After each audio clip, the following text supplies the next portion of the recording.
Rusia se hallaba tan minada en 1914, después del movimiento revolucionario de 1905, que su entrada en la guerra mundial fue un acto suicida. El consiguiente malestar fue aprovechado por los jefes bolcheviques Lenin, Trotsky, Stalin, Kamenev, etc., para ofrecer al pueblo que le darían la paz, a los obreros que les darían las fábricas, a los campesinos que les darían las tierras, etc. Y la revolución estalló en 1917. Entretanto, una vez reelecto, Wilson declaró la guerra a Alemania en abril de 1917. Anunció que su intervención era contra los gobiernos autocráticos y para asegurar la salvación de la democracia en el mundo. Ese mismo año empezaron a llegar financiamientos para los revolucionarios soviéticos. Procedían de Kuhn-Loeb & Company, de Felix Warburg, Otto Kahn, J.P. Morgan, Jakob Schiff, Olaf Aschberg, Jakob Furth, Henry Goldflug, Guggenheim, etc. El servicio secreto de Estados Unidos detectó esa ayuda y lo informó en un reporte a la inteligencia francesa en 1918. Aquel documento fue publicado extensamente en la prensa francesa en 1921, así como en el New York Times en 2 ocasiones, en 1923 y en 1933. La Guerra Mundial terminó en 1918. Previamente, un congreso de las masonerías aliadas, celebrado en París el año anterior, con la participación de los grandes maestros de la sabiduría, había formulado directivas para el Tratado de Paz, el cual fue luego conocido como Tratado de Versalles. El presidente Wilson estuvo asesorado por Bernard Baruch, Stefan Weiss, Jacobo de Haas, el rabino Levinthal, los representantes de la dinastía Warburg y un numeroso equipo de expertos. Precisamente en esos días, la revolución estaba a punto de ser vencida en Rusia. En el Tratado de Versalles se introdujo una cláusula, la número 6, para prohibir internacionalmente que se diera ayuda a los rusos nacionalistas que luchaban contra los revolucionarios. Se habló de que eso obedecía al principio de autodeterminación de los pueblos. Sin embargo, siguió fluyendo la ayuda para los soviéticos, cuya checa realizaba matanzas masivas de los nacionalistas opositores o potencialmente opositores. La Kuhn-Loeb & Company, que era la mayor organización neoyorquina de crédito, actuó como banca de depósito del grupo revolucionario soviético entre 1918 y 1922. Luego prestó dinero para el primer plan quinquenal. El Chase Manhattan Bank de John Rockefeller también estuvo auxiliando a los soviéticos para suministrarles mercancías a crédito, particularmente máquinas y herramientas. Igual cosa hacían los banqueros Max y Jacobo Schiff. La URSS se hallaba terriblemente atrasada. Mediante los créditos de los grandes consorcios se le construyeron centrales eléctricas, plantas para fabricar vehículos, maquinaria para producir locomotoras, etc. El banquero Averell Harriman de Estados Unidos ayudó al régimen soviético a que construyera ferrovías. La Standard Oil de Rockefeller le suministró tecnología para explotar los yacimientos petroleros. Además, se le regalaron grandes cantidades de comestibles. Desde un principio, el Banco del Estado soviético quedó controlado por la familia Ashberg, banqueros de la Naya Banken de Estocolmo, conectados con el grupo más alto de financieros de Occidente.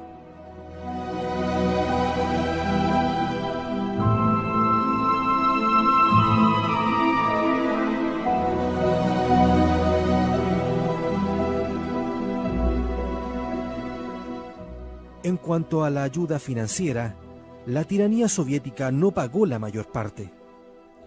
Los créditos fueron siendo absorbidos por la Federal Reserve Board de Estados Unidos, de tal manera que, en último término, la ayuda fue pagada por el contribuyente norteamericano. En realidad se trataba de una subvención. El magnate Walter Rathenau, de la industria alemana AEG, también auxilió a la URSS, montándole la primera fábrica de aviones, astilleros, instalaciones eléctricas, talleres para tanques de guerra, escuela de pilotos, etc.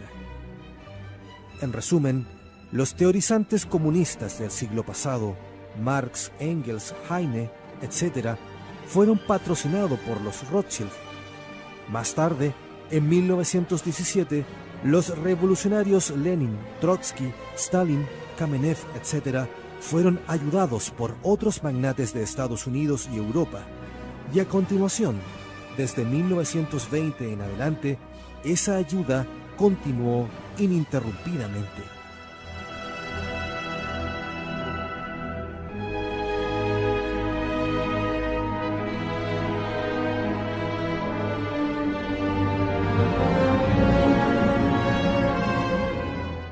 Los multimillonarios patrocinadores de la Revolución Soviética se han distinguido por su inteligencia lúcida, por su perspicacia, por su rápida comprensión. Todos ellos tienen vasta cultura, algunos son verdaderamente geniales, todos disponen de abundante información, han reunido colosales fortunas mediante ingenio y constancia. ¿Puede entonces admitirse la hipótesis vulgar de que esos hombres han venido ayudando a la revolución porque son tontos? ¿Puede admitirse que la subvencionaron porque ignoraban lo que es el comunismo? Seguramente que no. Lo hicieron con pleno conocimiento de causa. La ideología revolucionaria abarca lo político, lo filosófico, lo sociológico, lo económico y lo religioso. En la URSS rigió un sistema que dominaba totalmente esas 5 fases. Entretanto, en Occidente se afianzó el poder de las cúpulas financieras mundiales, que funcionan como brazo económico de la misma ideología revolucionaria. Es innegable que hoy ejerce cada día más influencia en los otros 4 campos: político, filosófico, sociológico y religioso, a través de múltiples organizaciones internacionales, ONG, universidades, etc., de influencia cultural.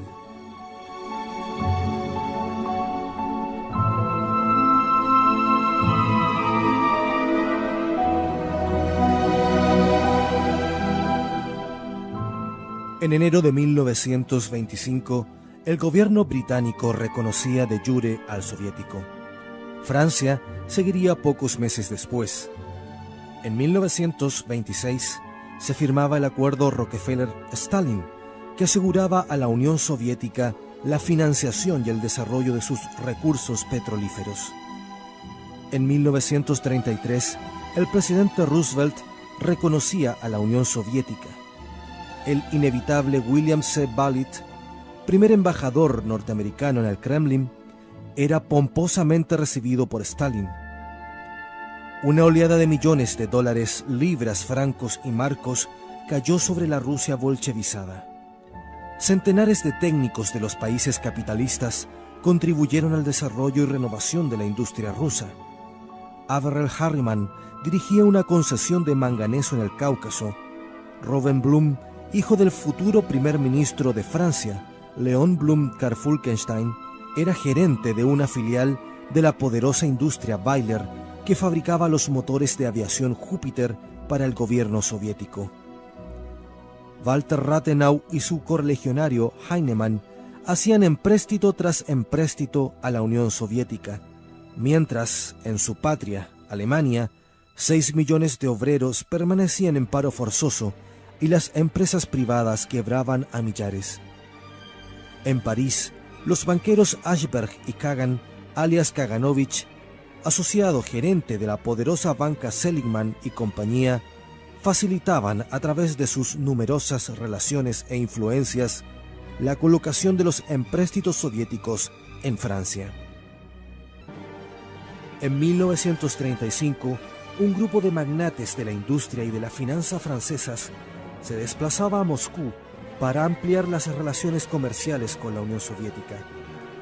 René Mayer, Pierre Schweizgut, de la banca Mirabeau y compañía, y el rey de la electricidad, Ernest Mercier, formaban parte del séquito, mientras en el Senado, el barón Maurice de Rothschild abogaba por la ratificación del pacto franco-soviético. El conglomerado Vickers y Maxim continuaba sirviendo pedidos de armas y aviones para el Kremlin, tal como lo hacía con los revolucionarios bolcheviques en 1917. Todo este colosal apoyo continuó hasta la caída final de la Unión Soviética.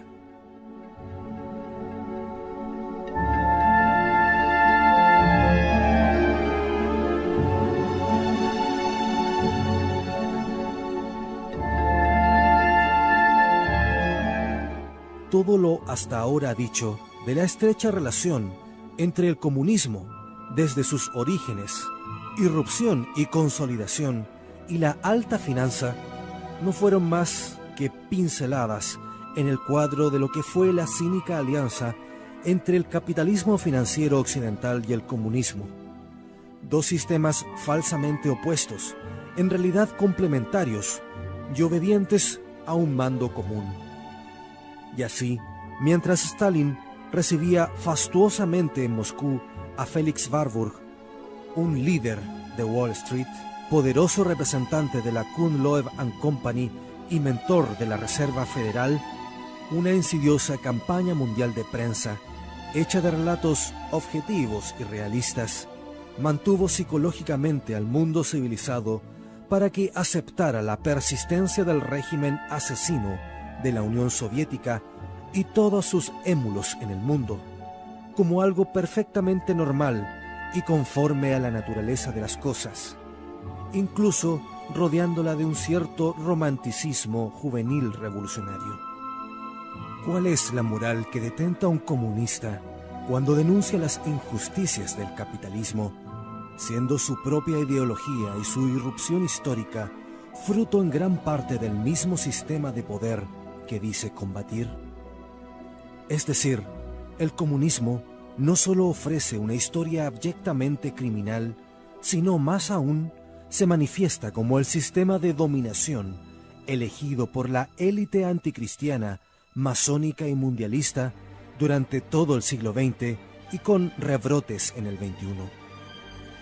Después de esta evidencia, podríamos decir que los sueños igualitaristas de tantos incautos se acabaron bajo la vergüenza de ser lacayos del auténtico poder, aquel que quiere un mundo deshumanizado, sin alma, sin la Iglesia, sin Cristo. Tras el fracaso del modelo de dominación soviético, la élite continúa su revolución anticristiana. El método es la seducción y la liberación.